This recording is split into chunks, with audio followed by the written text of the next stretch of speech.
அப்படின்னு நெருக்கடி கொடுக்குறாங்க அப்படின்னு சொல்லி விஜய் சொல்றாரு மேடையில. ஆமா, அவர் ஏற்கனவே ஒரு கருத்தை சொல்லியிருக்காரு, எங்களுக்கும் திமுகவுக்கும் தான் போட்டின்னு.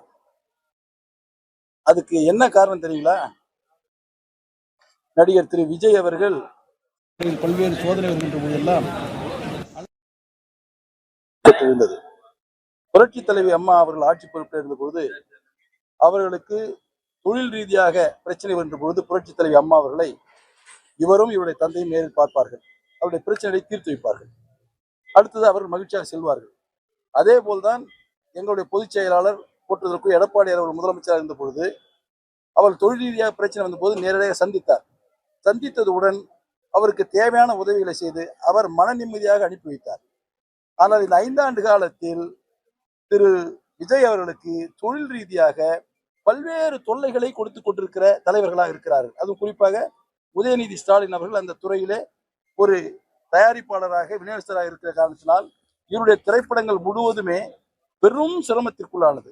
அதனால் பாதிக்கப்பட்ட காயப்பட்ட திரு விஜய் அவர்கள் நமக்கு உதவி செய்தவர்களை நன்றியோடு பார்த்துக் கொள்ள வேண்டும். நம்மை தொல்லை கொடுத்தவர்களை, தொந்தரவு கொடுத்தவர்களை, அவர்கள்தான் எங்களுக்கு எதிரி, அவர்களை ஒதுக்காமல் விடமாட்டேன் என்று கங்கணம் கட்டி கொண்டிருக்கிறார். யார் ஆட்சிக்கு வருகிறார் என்று அவர் சொல்லவில்லை. எதிரி அவரை ஒழித்து விடுவோம். அப்படி என்றால் ஆட்சிக்கு வருவர் யார்? அவர் மீது அன்புள்ள அனைத்து இந்திய அண்ணா திராவிட முன்னேற்ற கழகம் ஆட்சிக்கு வருவதற்கு அவருக்கு ஒன்றும் ஆட்சேபனை இல்லை. தொகுதி பங்கீடு அமமுக தேசிய ஜனநாயக கூட்டணியோட தான் நடக்கும். தேசிய ஜனநாயக கூட்டணி அவர் பாரதிய ஜனதா கட்சியோடு கூட்டணியில் இருக்கிறார். சரியா? அவர் அதோடு இருக்கும்போது அவர் சொல்லுற கருத்தில் எந்த விதமான தவறும் இல்லை. திமுக எதிர்க்கிற கூட்டணிகள் அனைத்துமே பலமில்லாத கூட்டணி.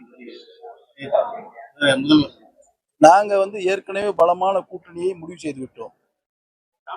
ஆனால் இந்த நிமிடம் வரையில் கூட்டணியில் பல்வேறு குளறுபடிக்கிடையில் ஒவ்வொருவரையே அழைத்து சமாதானப்படுத்திக் கொண்டிருக்கின்ற தலைவராக திரு ஸ்டாலின் அவர்கள் இருந்து கொண்டிருக்கிறார்கள்.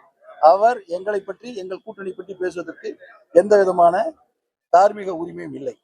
ஓபிஎஸ் பசுந்தல் பொருத்திய புலி அப்படின்னு சொல்லி டிடிவி தினகரன் சொல்லியிருக்காரு. அவர் கடும் விமர்சனத்துக்குள்ளாக எங்கள் கூட்டணியில் இருக்கின்றவர் அவர் ஒரு கருத்து சொன்னால் அதற்கு வேறு விதமான விமர்சனம் விரும்பவில்லை. தேசிய ஜனநாயக கூட்டணியோட